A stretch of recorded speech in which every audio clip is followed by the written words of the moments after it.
You're just trying to avoid Boris. Do the greatest amount of good for the greatest number of people. How? Why?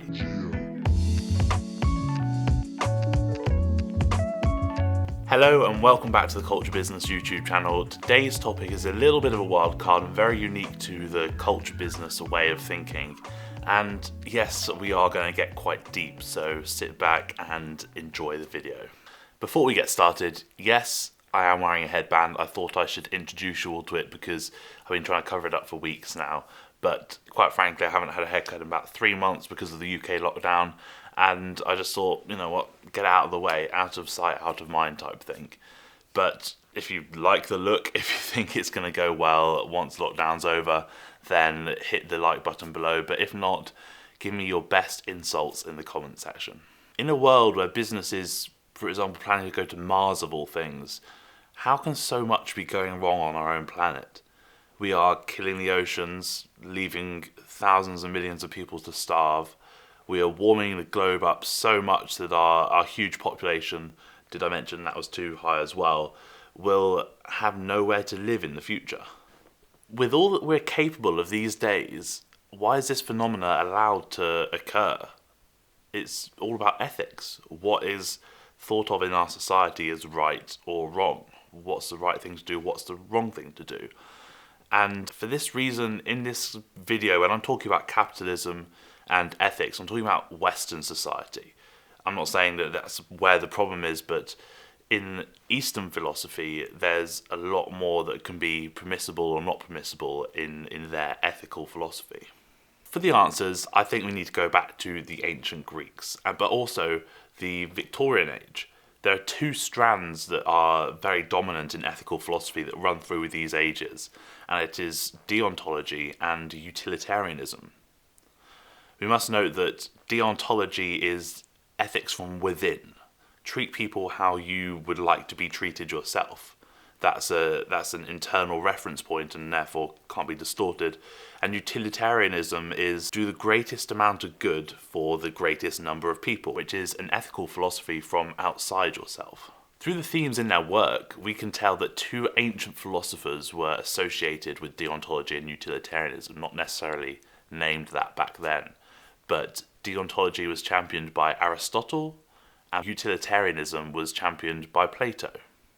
And since ancient Greece is widely regarded as the beginning of ethical philosophy, or at least written ethical philosophy, we can see that this has been really ingrained in our life and carried through with us until the present day. I can explain more about this, but I wrote my master's dissertation on this and I understand I can get a bit carried away and I want to keep this video as short as possible, so let's move on to the Victorians. Victorians loved Greek culture. And they studied Plato and Aristotle, but not in the way that we do today. They actually used their principles to address the most contemporary issues in their society. And this is where business comes in. During this time, in the mid-1800s, I think it was 1840, the Industrial Revolution ended. And also, we can see, and they mention it in this handy book, How to Reform Capitalism by the School of Life. Nice little summary of different things that we should really be thinking about in business. They mention as well that the consumer revolution from its onlookers was first recognized in the mid-1800s as well. So how did this emergence of business and capitalism and consumer revolution change the way or get affected by the way that the Victorians studied these different types of philosophy? The question is here, how can a group of people that have held Aristotle's ethics above all else treat people like we historically learn about in school education about the Industrial Revolution? That's poor living wages, child labour, getting the most out of every customer and every employee. How can a society that has up until this point said treat people like you want to be treated yourself allow this sort of behaviour? And some form of these activities have been brought through to capitalism in the present day. I mean, you still hear about sweatshops and child labour and slave labour in, I think, ASOS recently. Why? The answer to this is that throughout European history, our cultures have had an aptitude towards changing and adapting. And the emergence of this intense capitalism and the consumer revolution was no different. Although Plato's study of ethics was around before this, studied in various universities, it didn't reach the Oxford University syllabus until 1847.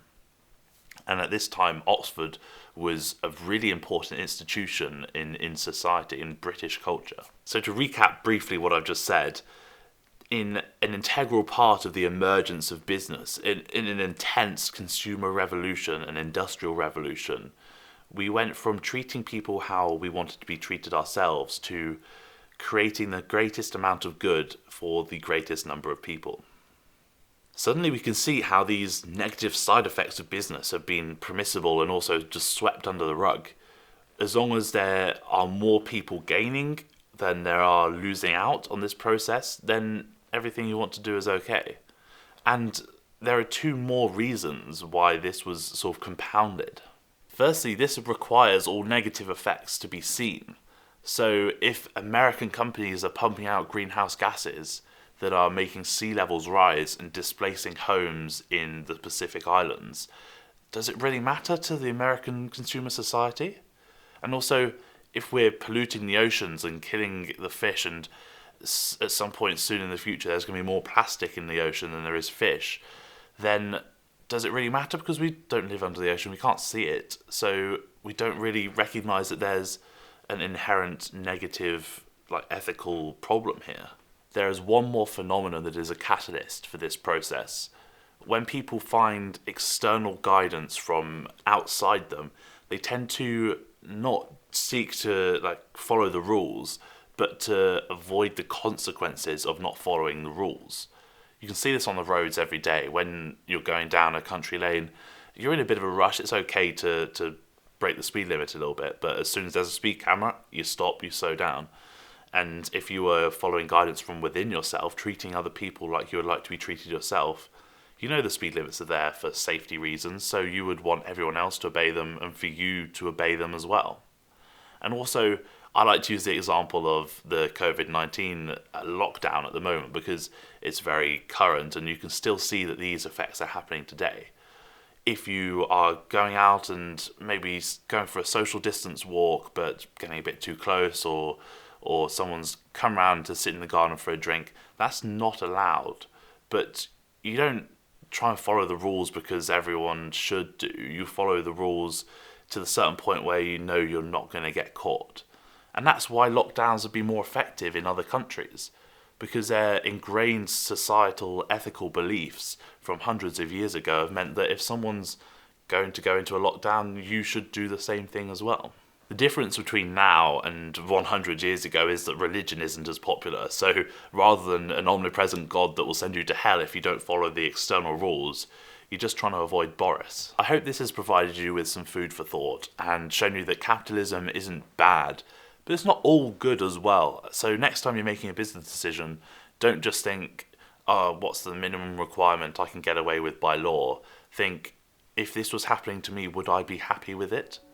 Don't forget to go to theculturebusiness.co.uk for some free e-guides on how to run your business and help develop your business.